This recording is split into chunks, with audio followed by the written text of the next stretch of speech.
اب فضیلت الشیخ حضرت مولانا عبدالجبار صاحب سناولی مائک پر.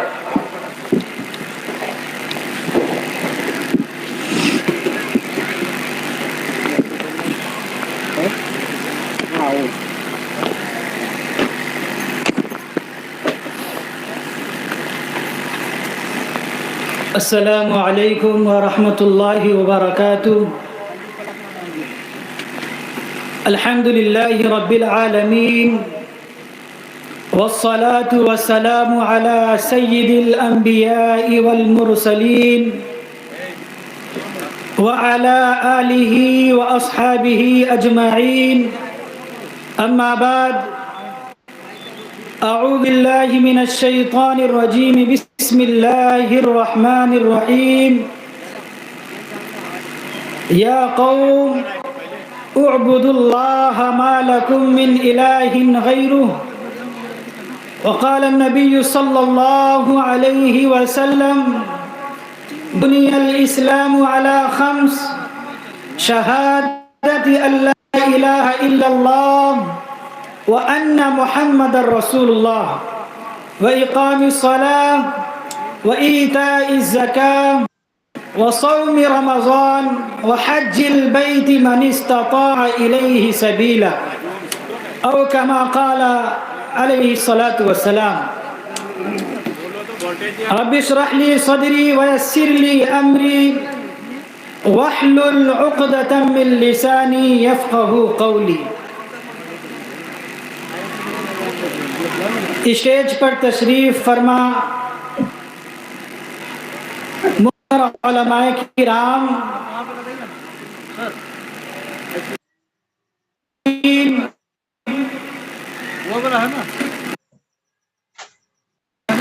ماں اور بہنوں،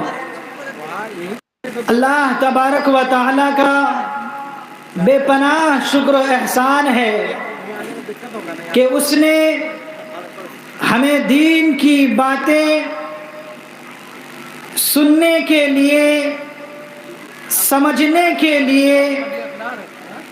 اس کی نشر و اشاعت کرنے کے لیے، دوسروں تک ان باتوں کو پہنچانے کے لیے ایک موقع عنایت فرمایا. یہ موقع اپنے آپ میں بہت اہمیت کے حامل ہے. اگر ہم اس نیت اور مقصد سے اس جلسہ گاہ میں تشریف رکھیں کہ ہم یہاں سے دین کی باتیں سیکھیں گے، سمجھیں گے، اور صحیح طریقے سے سننے کے بعد، ازبر کرنے کے بعد اس پر عمل پیرا ہوں گے، تو یقین جانیے یہ پروگرام اس وقت کامیاب ہوتا ہوا نظر آئے گا. تو سب سے پہلے ہمیں اپنی نیتوں کو خالص کرنے کی ضرورت ہے کہ ہم جو یہاں پر اکٹھے ہوئے ہیں وہ صرف اور صرف اللہ رب العالمین کی رضا، اس کی خوشنودی اور اس کے تقرب کے لیے یہاں پر اکٹھا ہوئے ہیں. تو محترم سامعین، دین اسلام کے کئی اراکین ہیں، ان میں سے سب سے اہم رکن توحید ہے، جس کے سلسلے میں آپ کے سامنے میں تھوڑی دیر چند گفتگو کروں گا. سب سے پہلے سامعین، ہم یہ جاننے کی کوشش کرتے ہیں کہ توحید کہتے کس کو ہیں. تو اس سلسلے میں بہت بڑے عالم دین امام محمد بن عبد الوہاب رحمہ اللہ نے ارشاد فرمایا تھا کہ توحید کہتے ہیں التوحید هو افراد اللہ سبحانہ وتعالی بالعبادہ،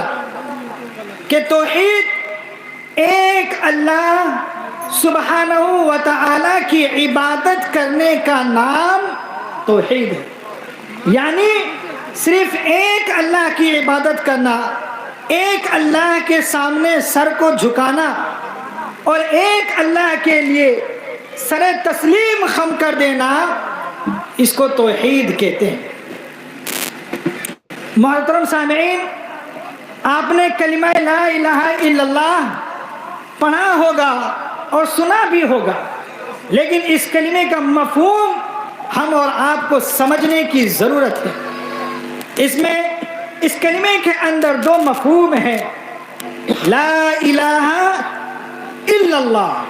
یہی وہ کلمہ ہے جس کے لیے اللہ تبارک و تعالی نے تمام انبیاء علیہ السلام کو اس دنیا کے اندر مبعوث فرمایا تھا۔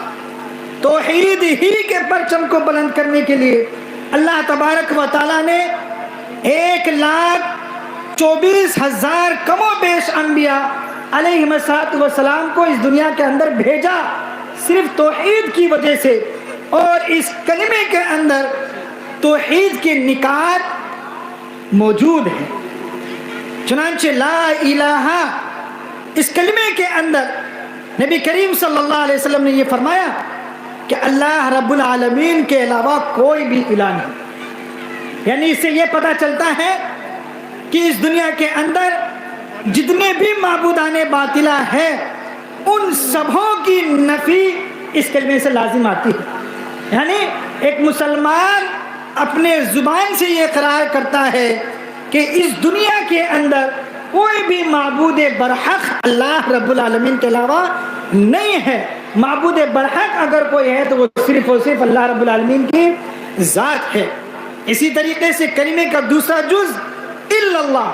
اس سے مسلمان یہ ثابت کرتا ہے کہ اگر کوئی عبادت کے لائق ہے، کوئی مستحق عبادت ہے اس دنیا کے اندر، تو وہ صرف اور صرف اللہ رب العالمین کی ذات ہے۔ یعنی ہر طرح کی عبادت اگر کوئی ہے کہ کسی کے لیے انجام دی جائے تو وہ صرف اور صرف اللہ رب العالمین کی ذات ہے۔ چاہے عبادات کا معاملہ ہو یا معاملات میں سے کوئی چیز ہو، ہر طرح کی چیزیں ایک مسلمان کے لیے ضروری ہے کہ صرف اللہ کے لیے کرے۔ اگر آپ غور کریں تو اللہ رب العالمین نے جتنے بھی انبیاء علیہ السلام کو اس دنیا کے اندر مبعوث فرمایا، چاہے اس کا تعلق حضرت نوح علیہ السلام سے ہو، تو اللہ رب العالمین نے ان کے کلام کو جو انہوں نے اپنے قوم والوں کو سب سے پہلی بات ارشاد فرمائی تھی، اس کو اللہ نے اپنے کلام مجید کے اندر ارشاد فرمایا، یا قوم اعبدوا اللہ ما لکم من الہ غیر، اے میری قوم کے لوگوں ایک اللہ رب العالمین کی عبادت کرو، ما لکم من الہ غیر، تمہارا اس کے علاوہ کوئی بھی معبود برحق نہیں۔ اسی طریقے سے حضرت ہود علیہ السلام جب اپنی قوم کی طرف گئے تو سب سے پہلے انہوں نے یہی بات کہی، یا قوم اعبدوا اللہ ما لکم من الہ غیر۔ حضرت صالح علیہ السلام، حضرت شعیب علیہ السلام، جتنے بھی انبیاء علیہ السلام آئے، ان سب کی ایک ہی دعوت تھی، یا قوم اعبدوا اللہ ما لکم من الہ غیر، اے میری قوم کے لوگوں ایک اللہ کی عبادت کرو، حقیقی معنوں میں ایک اللہ کی عبادت کرو، تمہارے اللہ کے علاوہ کوئی بھی تمہارے لیے عبادت کے لائق نہیں ہے۔ اسی طریقے سے حضرت یوسف علیہ السلام جب قید خانے کے اندر موجود تھے تو انہوں نے اپنے قید خانے کے ساتھیوں سے کہا تھا، یا صاحب السجن ارباب متفرقون خیر ام اللہ الواحد القہار، کہ اے میرے قید خانے کے ساتھیوں، اے میرے قید خانے کے دوستوں، بھلا تم مجھے یہ بتلاؤ، ارباب متفرقون خیر، کیا بہت سارے معبود یہ بہتر ہیں، ام اللہ الواحد القہار، یا صرف ایک اللہ جو تمام چیزوں پر غالب ہے، حاکم ہے، وہ بہتر ہے؟ تو حضرت یوسف علیہ السلام نے قید خانے کے اندر سب سے پہلے جو دعوت دی وہ دعوت لا الہ الا اللہ کی تھی۔ تو محترم سامعین، یہ کلمہ توحید یا توحید کی دعوت کہ صرف ایک عبادت اللہ رب العالمین کی جائے، یہ معمولی چیز نہیں ہے۔ چنانچہ نبی کریم صلی اللہ علیہ وسلم نے بھی سب سے پہلے اپنی قوم کو مخاطب کرتے ہوئے ارشاد فرمایا تھا، قولوا لا الہ الا اللہ تفلحون، کہ اے لوگوں لا الہ الا اللہ کا اقرار کر لو تم کامیاب ہو جاؤ گے۔ یہ نبی محترم صلی اللہ علیہ وسلم کا ارشاد ہے جو کلام مجید کے اندر اللہ نے ارشاد فرمایا۔ اسی طریقے سے نبی محترم صلی اللہ علیہ وسلم نے حضرت معاذ بن جبل کو جب یمن کی طرف روانہ کیا تھا تو اس وقت بھی اللہ کے نبی محمد رسول اللہ صلی اللہ علیہ وسلم نے سب سے پہلی جو دعوت دی تھی وہ توحید ہی کی دعوت تھی۔ آپ نے فرمایا تھا کہ اے معاذ کہ تم انک تأتی قوما من اہل الکتاب، کہ تم اہل کتاب کے پاس جا رہے ہو، تم یہود و نصارہ کے پاس جا رہے ہو، فَلْيَكُنْ أَوَّلُ مَا تَدْعُوهُمْ إِلَيْهِ شَهَادَةِ اللَّهِ إِلَهَ إِلَّا اللَّهِ۔ تو لہٰذا تم اپنی قوم کو، یہود و نصارہ کو، جس چیز کی طرف سب سے پہلے دعوت دو گے، جس چیز کی طرف سب سے پہلے بلاؤ گے، وہ کسی اور چیز کی دعوت نہیں ہونی چاہیے، وہ دعوت ہونی چاہیے لا الہ الا اللہ، قولوا لا الہ الا اللہ، کہ ایک اللہ وحدہ لا شریک کی دعوت دینا، کہ اس دنیا کے اندر اگر کوئی عبادت کے لائق ہے تو وہ صرف اور صرف اللہ رب العالمین کی ذات ہے، اور اس کے بعد پھر تم دعوت دینا کہ وہ ان محمد رسول اللہ، کہ میں محمد رسول اللہ صلی اللہ علیہ وسلم ہوں جو اللہ کی طرف سے بھیجا گیا ہوں۔ تو لہٰذا سامعین،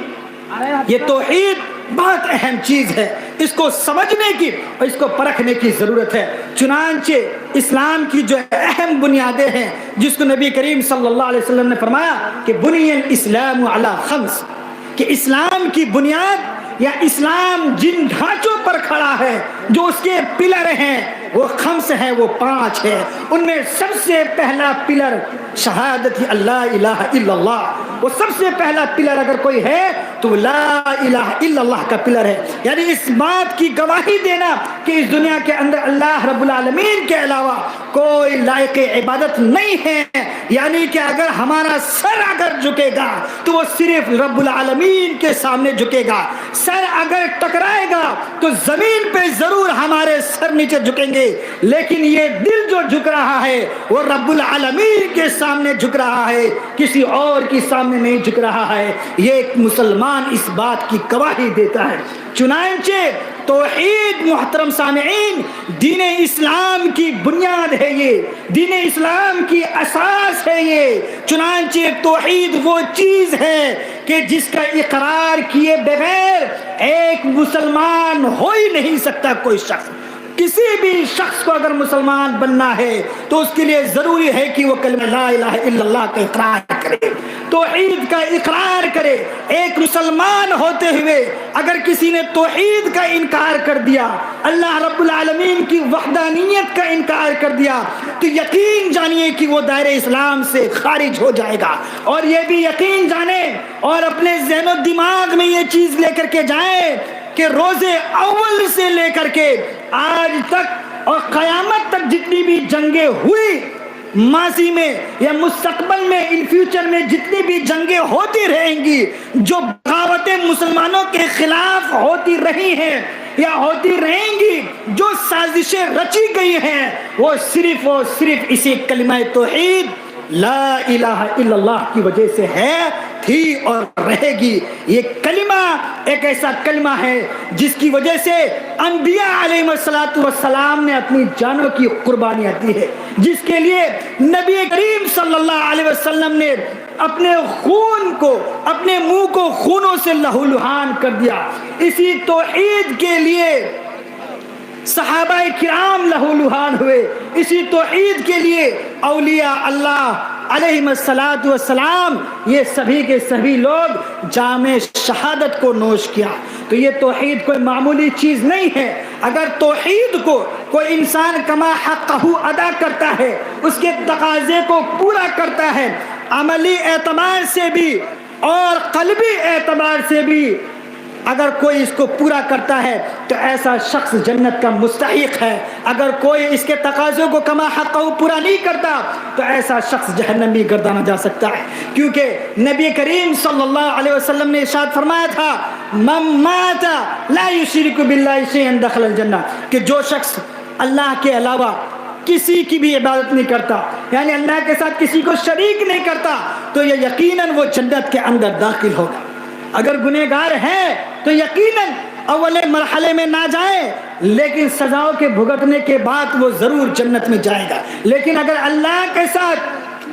کسی نے شریک کیا، کسی کو یشرک باللہ شیئا، اگر اللہ کے ساتھ کسی کو شریک کرتا ہے تو وہ دخل النار، وہ جہنم میں داخل ہوگا۔ تو محترم سامعین، ان چیزوں کو سمجھنے کی ضرورت ہے۔ ایک دو واقعات بیان کر کے میں اپنی باتوں کو ختم کروں گا۔ اس توحید کے سلسلے میں نبی کریم صلی اللہ علیہ وسلم کا وہ واقعہ کہ جب آپ صلی اللہ علیہ وسلم کے چچا ابو طالب انتقال کے قریب ہوتے ہیں، داعی اجل کو لبیک کہنے والے ہوتے ہیں، اس دنیا سے رخصت ہونے والے ہوتے ہیں، اس وقت نبی کریم صلی اللہ علیہ وسلم ان کے پاس جاتے ہیں، اور چونکہ آپ کے بہت ہمدرد ہوتے ہیں، آپ کو انہوں نے بہت لاڈ اور پیار سے پالا تھا، اور آپ کی تبلیغ کے سلسلے میں بھی ابو طالب نے بہت مدد کی تھی، تو چنانچہ نبی کریم صلی اللہ علیہ وسلم ایک امید لے کر کے اپنے چچا کے پاس جاتے ہیں اور اپنے چچا سے کہتے ہیں، یا امی قل لا الہ الا اللہ، کہ اے میرے چچا جان آپ لا الہ الا اللہ کا اقرار کریں، آپ کلمہ توحید کی اہمیت کو سمجھیں، جہاں تک میری آواز جا رہی ہے وہ اس بات کو سمجھنے کی کوشش کریں کہ کلمہ توحید لا الہ الا اللہ کی کیا اہمیت ہے۔ ہم مسلمان ہیں لیکن ہم نے صحیح معنوں میں اسلام کو نہیں پڑھا، ہم نے یہ نہیں سیکھا کہ اللہ کہتے کس کو ہے، اللہ نام کس چیز کا ہے، توحید نام کس چیز کا ہے، نبی کریم صلی اللہ علیہ وسلم کے اخلاق کیا تھے، نبی کریم صلی اللہ علیہ وسلم نے اس دین کو ہم تک پہنچانے کے لیے کیا کیا قربانیاں کی ہے، کیا کیا قربانیاں دیا ہے، ہم نے اس کو نہیں پڑھا اور نہ جاننے کی کوشش کی۔ تو لہٰذا ضرورت ہے کہ اس کو جانیں، اس کو پڑھیں اور توحید پر صحیح معنوں میں عمل پیرا ہو۔ تو آپ صلی اللہ علیہ وسلم نے اپنے چچا جان کو کہا، یا امی قل لا الہ الا اللہ، کہ اے جان آپ کا آخری وقت ہے، آپ اس دنیا سے رخصت ہونے والے ہیں، لہٰذا ایک کلمہ لا الہ الا اللہ بس اتنا پڑھ دیجیے۔ لا الہ الا اللہ اس کلمے کا آپ ایک مرتبہ ورد کر دیجئے، کلمتن اشہد لک بہا عند اللہ۔ اے چچا جان یہ ایک ایسا کلمہ ہے کہ اس کلمے کے ذریعے سے میں اللہ رب العالمین کی بارگاہ میں آپ کے لیے گواہی دوں گا۔ صرف ایک کلمہ لا الہ الا اللہ، وہ بھی آخری وقت میں نبی کریم صلی اللہ علیہ وسلم نے فرمایا کہ آخری وقت میں پڑھ دیجئے۔ انہوں نے کوئی نماز نہیں پڑھی تھی، کوئی روزے نہیں رکھے تھے، کوئی زکوٰۃ نہیں دیے تھے، لیکن نبی کریم صلی اللہ علیہ وسلم نے کیا فرمایا؟ صرف ایک کلمہ لا الہ الا اللہ کو پڑھ دیجئے چچا جان، یہ ایک ایسا کلمہ ہے کہ اس کلمے کے ذریعے سے میں اللہ کے سامنے گواہی دوں گا، اللہ کے سامنے یہ کہہ سکوں گا کہ اللہ رب العالمین یہ میرا چچا ہے جس نے لا الہ الا اللہ کا کلمہ پڑھا ہے، اور اس کلمے کے بعد اس کا انتقال ہوا ہے۔ تو لہٰذا اللہ کے نبی اس تگودو میں لگے رہے، اس کوشش میں لگے رہے کہ کسی طریقے سے ابو طالب کلمہ لا الہ الا اللہ پڑھا، لیکن اسی جگہ میں ابو جہل بن ہشام اور عبداللہ بن ابو امیہ بن المغیرہ یہ دونوں شخص موجود تھے جو کہ کافر تھے، اور وہ بار بار ابو طالب کو دین اسلام کے قبول کرنے سے روک رہے تھے، اور کیا کہہ رہے تھے؟ یا ابا طالب اترغب عن ملت عبد المطلب، کہ کیا ابو طالب تم عبد المطلب کے دین سے راہ فرار اختیار کرو گے، عبد المطلب کے دین کو چھوڑ دو گے؟ یعنی جس دین میں تم تھے شرک میں ملوث تھے، بتوں کو پوجتے تھے، ایک اللہ کے علاوہ 360 بتوں کی عبادت کرتے تھے، بلکہ اس سے بھی زیادہ معبودان باطلہ کی پرستش کرتے تھے، تو کیا تم ان سب کو چھوڑ دو گے؟ تو یہ آخری وقت میں ابو جہل اور عبداللہ بن ابو امیہ نے ان کو ورغلایا، اور اترغب عن ملتی عبد المطلب، کہ کیا تم عبد المطلب کی دین سے راہ فرار اختیار کرو گے؟ نبی کریم صلی اللہ علیہ وسلم کوشش کرتے رہے کہ کسی طریقے سے کلمہ پڑھ لے، لیکن ابو جہل اور عبداللہ بن ابو امیہ وہ اپنی کوشش میں لگے رہے کہ کسی طریقے سے یہ دین اسلام پر نہ مرے بلکہ کفر اور جہالت پر مرے۔ آخرکار ان کا سب سے آخری کلمہ جو ابو طالب کا تھا وہ یہی تھا کہ ہوا عن ملتی عبد المطلب، کہ وہ عبد المطلب کے دین پر ہی مریں گے، یعنی وہ کافر ہی مریں گے، وہ مشرک مریں گے، وہ اللہ کے ساتھ شرک کرتے ہوئے مریں گے۔ نبی کریم صلی اللہ علیہ وسلم مایوس ہو گئے، وَأَبَا أَن يُكَلِّمَ يَقُولُ لَا إِلَهَ إِلَّا اللَّهُ، اور انہوں نے اس بات کا انکار کر دیا کہ وہ کلمہ لا الہ الا اللہ کو پڑھے۔ تو یہ کلمہ توحید کی اہمیت ہے کہ جو آخری وقت میں بھی نبی کریم صلی اللہ علیہ وسلم نے اپنے چچا ابو طالب کو یہ کہا کہ آپ اس کلمے کو پڑھیں۔ نبی کریم صلی اللہ علیہ وسلم نے جب سب سے پہلے اس آیت کا نزول ہوا کہ وَأَنذِرْ عَشِيرَتَكَ الْأَقْرَبِينَ، آپ توحید کو سمجھیے اور کلمہ لا الہ الا اللہ کی کیا اہمیت ہے، اس کی کیا افادیت ہے، اس کو بھی سمجھنے کی کوشش کرے کہ نبی کریم صلی اللہ علیہ وسلم پر جب اس آیت کا نزول ہوا کہ وَأَنذِرْ عَشِيرَتَكَ الْأَقْرَبِينَ، راوی حدیث ابو ہریرہ ہیں، کہتے ہیں کہ اللہ رب العالمین نے فرمایا کہ آپ سب سے پہلے اپنے قریبی رشتہ داروں کو ڈرائیں، جو آپ کے قریبی رشتہ دار ہیں، جو آپ کے بھائی بہن ہیں، جو ریلیشن میں رہنے والے لوگ ہیں، سب سے پہلے آپ ان کو ڈرائیں، ان کو شرک سے ڈرائیں۔ تو اس وقت نبی کریم صلی اللہ علیہ وسلم نے اس کے بعد تمام قریشیوں کو جمع کیا، جتنے بھی قریش کے لوگ تھے ان سبوں کو جمع کیا، اور اسی طریقے سے جو عام اور خاص لوگ تھے مکہ کے اندر ان سب کو جمع کیا، اور ایک ایک کا نام لے کر کے، ایک ایک کا نام پکار کر کے محمد عربی صلی اللہ علیہ وسلم نے ان سبوں کو شرک سے ڈرایا اور کلمہ توحید کی طرف دعوت دی۔ نبی کریم صلی اللہ علیہ وسلم نے ارشاد فرمایا کہ یا بنی کعب بن لوی، کہ اے کعب بن لوی، انقذوا انفسکم من النار، کہ تم اپنے آپ کو جہنم کی آگ سے بچا لو۔ یا بنی مرہ بن کعب انقذوا انفسکم من النار، کہ اے بنی مرہ بن کعب اپنے آپ کو جہنم کی دہکتی ہوئی آگ سے بچا لو۔ یا بنی عبد الشمس انقذوا انفسکم من النار، کہ اے بنو عبد الشمس کے لوگوں اپنے آپ کو جہنم کی دہکتی ہوئی آگوں سے بچا لو۔ یا بنی عبد ہاشم، اے بنو ہاشم کے لوگوں انقذوا انفسکم من النار، اپنے آپ کو جہنم کی آگ سے بچا لو۔ یا بنی عبد مناف، اے بنو عبد مناف کے لوگوں، اے قبیلہ بنو عبد مناف سے تعلق رکھنے والوں، انقذوا انفسکم من النار، اپنے آپ کو جہنم کی آگ سے بچا لو۔ یا بنی عبد المطلب انقذوا انفسکم من النار، اے بنو عبد المطلب کے سے تعلق رکھنے والوں، اے قبیلہ بنو عبد المطلب سے تعلق رکھنے والوں، تم اپنے آپ کو انقذوا انفسکم من النار، کہ تم سبھی لوگ اپنے آپ کو جہنم کی آگ سے بچا لو۔ آخر میں نبی کریم صلی اللہ علیہ وسلم نے اپنی سب سے چہیتی اور سب سے محبت بڑی بیٹی فاطمہ کو مخاطب کر کے ارشاد فرمایا کہ یا بنی فاطمہ، کہ اے فاطمہ، یا فاطمہ، کہ اے فاطمہ انقذی نفس کی من النار، کہ اے فاطمہ بنت محمد تم اپنے آپ کو جہنم کی آگ سے بچا لو، تم بھی اپنے آپ کو جہنم کی آگ سے بچا لو۔ فَإِنِّي لَا أَمْلِكُ لَكُم مِّنَ اللَّهِ شَيْئًا، اس لیے کہ میں اللہ کے سامنے تمہارے لیے کچھ بھی نہیں کر سکتا، میں اللہ کے سامنے تمہیں جہنم کی آگ سے نہیں بچا سکتا۔ اگر تمہارا خاتمہ شرک پر ہو گیا، اللہ کے ساتھ کسی کو شریک کرتے رہے، تو پھر میں تمہیں اللہ کی جہنم کی آگ سے نہیں بچا سکتا۔ یہ کون تھے؟ آپ صلی اللہ علیہ وسلم نے اپنے لختے جگر حضرت فاطمہ رضی اللہ تعالی عنہا کو بھی مخاطب کر کے ارشاد فرمایا کہ اے میری لختے جگر، اے میری نور نظر، اگر تم نے اپنے آپ کو کلمہ توحید نہیں پڑھا اور کلمہ توحید کے جو تقاضے ہیں ان تقاضوں پر عمل پیرا نہیں ہوئے تو معاف کرنا مجھے، میں بھی تمہیں اللہ کے بارگاہ میں جہنم کی آگ سے نہیں بچا سکتا۔ یہ معمولی بات نہیں ہے مسلمانوں، تو ضرورت ہے کہ ہم کلمہ توحید کو سمجھیں اور کلمہ توحید کے جو تقاضے ہیں ان تقاضوں کو بھی سمجھیں۔ کلمہ توحید لا الہ الا اللہ کو اپنے علماء سے سمجھیں، اپنے علماء کرام سے پڑھیں، اور کلمہ توحید کا جو حق ہے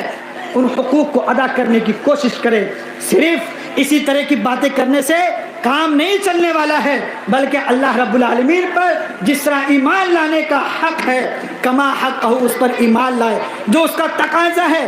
اس تقاضے کے مطابق ایمان لائے، تب تو ہم صحیح معنوں میں مسلمان ہیں، ورنہ پھر ہم نام کے مسلمان ہیں۔ تو اگر ہمارا ایمان صحیح معنوں میں رہے گا تو شاعر کے بقول ہم اس معنی میں پہنچ جائیں گے کہ توحید تو یہ ہے کہ خدا حشر میں یہ کہہ دے، کہ توحید تو یہ ہے کہ خدا حشر میں یہ کہہ دے یہ بندے دو عالم سے خفا میرے لیے ہے، کہ یعنی اس توحید کو پرچم کو لے کر کے جو بھی کھڑا ہوگا اس توحید کے اہمیت کو جو بیان کرے گا، اس کے اراکین کو بیان کرے گا، تو یقین جانیے کہ دنیا اس کی دشمن ہوگی اور ہوتی رہی ہے۔ تو اسی وجہ سے ضرورت ہے کہ ہم توحید کو اپنائیں۔ توحید تو یہ ہے کہ خدا حشر میں یہ کہہ دے کہ یہ بندہ دو عالم سے خفا میرے لیے ہے۔ آخر میں اللہ تبارک و تعالیٰ سے دعا ہے کہ مولا کریم ہم سب کو کہنے سننے سے زیادہ عمل کرنے کی توفیق نصیب فرمائے۔